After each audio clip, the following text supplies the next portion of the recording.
அனைவருக்கும் வணக்கம். நாம் இன்னைக்கு பராசக்தி படத்த பத்தி ஒரு சில விஷயங்கள் என்னைய பாதிச்ச விஷயங்கள உங்களோட நான் ஷேர் பண்ணிக்கணும்னு ஆசைப்படுறேன். பொதுவா பராசக்தி படம் பத்தி நம்ம பேசணும், தெரிஞ்சுக்கணும் அப்டின்னா, முதல்ல போர்னா என்னன்னு தெரிஞ்சுக்கணும். போருங்கிறது நம்ப வெறுமனே ஒரு நாடு, ஒரு நாட்டின் மீது இராணுவத்த கொண்டு போய் தாக்குதல் நடத்தி அங்க இருக்க மக்கள கொன்னு குவிப்பது மட்டும் போர் கிடையாது. போர் பல்வேறு வடிவங்கள்ல இன்னைக்கு உலகம் ஃபுல்லா நடந்துட்டுருக்கு. அமெரிக்காவால நடத்தப்பட்டுட்டு இருக்கு. அதான் டாரிஃப் வார்ங்கிறோம். நான் சொல்றத நீ கேட்கணும். இல்லன்னா உன் மேல அதிகப்படியான வரி போடுவேன். உன் பொருள என் நாட்டுக்குள்ள நீ இறக்குமதி பண்ண முடியாது. இது ஒரு வகையான போர். இது மாரி பல்வேறு வகையான போர்கள் நடந்துட்டு தான் இருக்கு. அதுல குறிப்பா இந்த படத்துல நாம்ப என்ன பார்க்குறோம்னா, மொழி போர் அப்படிங்கிற விஷயத்த இன்னைக்கு நாமெல்லாம் வந்து ஐஏஎஸ் எழுதுறோம். அ சிவில் சர்வீஸ்ல இருக்கக்கூடிய எல்லா பதவிகளுக்கும் ஆசைப்படுறோம். பரீட்சை எழுதுறோம். மேலும் மத்திய அரசாங்கத்தோட தேர்வுகள நம்ப எதிர்கொள்றோம். எப்படி எதிர்கொள்றோம்? ஹிந்திலயா? இங்கிலீஷ்லயா? இல்ல. இங்கிலீஷ்ல. ஆனா, அந்த மொழிப்போர் இங்க நடத்தப்பட்ட காலகட்டத்தில, இங்க இருக்க மக்கள் எல்லாருமே இந்தி மொழியில தான் பரீட்சை எழுதணும். வெதர் இட் இஸ் அது ஐஏஎஸ்ஸா இருக்கலாம், இல்ல மத்திய அரசாங்கத்தில இருக்க பணியா இருக்கலாம், எதுவா இருந்தாலும்.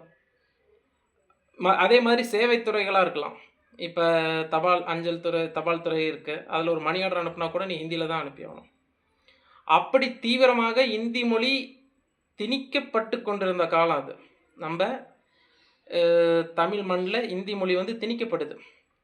இந்தியா மாதிரி ஒரு பல்வேறு தேசிய இனங்கள கொண்ட ஒரு நாட்ல, அதிகாரம் முழுக்க மத்திய அரசாங்கத்தோட கையில குவிக்கப்பட்டு இருக்கக்கூடிய காலகட்டங்கள்ல, இப்பயும் அப்படிதான் இருக்கு. பெரும்பாலான அதிகாரம் மத்திய அரசாங்கத்துக்கு தான் இருக்கு.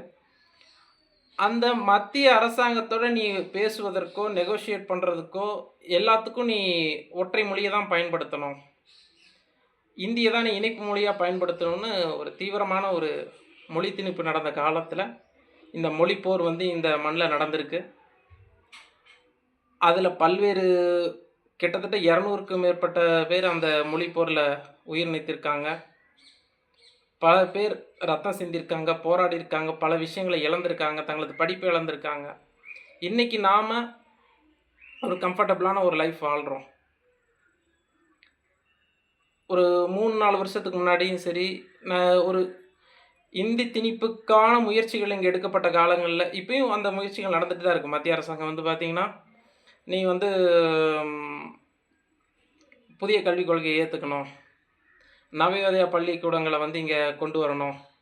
அப்பனா தான் கல்விக்கு உனக்கு வர வேண்டிய மானியத் தொகைய நான் வந்து ரிலீஸ் பண்ணுவேன் அப்படின்னு சொல்லிட்டு மத்திய அரசாங்கம். அப்ப இந்த மாதிரி நெருக்கடிகள் இன்னும் நடந்துட்டு தான் இருக்கு. நாம என்ன சொல்றோம், இந்த காலகட்டங்கள்ல நெறைய குழந்தைங்க கூட பனியன் போட்டிருந்தாங்க. "ஹிந்தி தெரியாது போடா" அப்படின்னு சொல்லிட்டு. அப்ப இதுக்கெல்லாம் வந்து ஒரு அடிப்படையான ஒரு ஃபவுண்டேஷன் வந்து அன்னைக்கு போடப்பட்டது தான். அந்த மொழிப்போர்ல மக்கள் தங்கள வந்து அர்ப்பணிச்சுக்கிட்டது, அவங்களோட தியாகம், அவங்க இழந்த விஷயங்கள், அவங்களோட அந்த வீரம் செறிந்த போராட்டங்கள் தான் இந்தி மொழிய வந்து பின்வாங்க வைத்து, ஆங்கிலம் இணைப்பு மொழியாக ஆக்கப்பட்டது. இன்னைக்கு நீங்க சிவில் சர்வீஸ் எழுதலாம். உங்களுக்கு ஹிந்தி தெரியணுங்கிற அவசியம் இல்ல.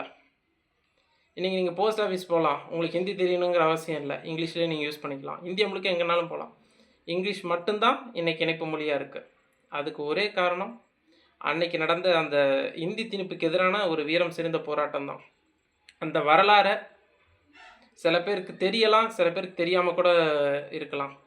அந்த வரலாற வந்து மீண்டும் நினைவுபடுத்துற விதமா இப்படம் இருக்கு. குழந்தைகளுக்கும் சரி, பெரியவங்களுக்கும் சரி, மொழி போர பத்தின ஒரு புரிதல இந்த படம் கொண்டு சேர்த்திருக்குன்னு தான் சொல்லணும். இந்த படத்தோட இயக்குனர் சுதா கோங்கரா அவர்களுக்கு இந்த நேரத்துல நான் நன்றிய சொல்லிக்கொள்ள ஆசைப்படுறேன். மேலும் இந்த படத்தோட கிளைமேக்ஸ்க்கு முன்னாடி அவரு வில்லனா நடிச்ச ஜெயம் ரவி சொல்வாரு, "பொள்ளாச்சி துப்பாக்கி சூடு அது. பொள்ளாச்சியில நடந்த துப்பாக்கி சூடு. உண்மையாலுமே வரலாற்று ரீதியா நடந்து மக்கள் கொன்னு குவிக்கப்பட்டாங்க. அந்த மொழிப்போர்ல ஈடுபட்ட மக்கள். இந்த வரலாறுங்கிறது மறைக்கப்பட்ட வரலாறா தான் இருக்கணும்." அப்படின்னு சொல்லுவாரு. ஆனா அப்படி இல்ல. அந்த வரலாறுங்கிறது மீண்டும் உயிரோட்டமாக இந்த படத்தின் மூலமாக வெளிவந்திருக்கு. எல்லாரும் பாருங்கள், பார்த்து பயனடைங்க. இந்த பராசக்திங்கிற ஒரு படத்தை பார்த்து அதுலேருந்து ஒரு தீப்பொறி எடுத்துக்கிட்டு அதை சார்ந்த வரலாறை படித்து தெரிஞ்சுக்கோங்க. நன்றி.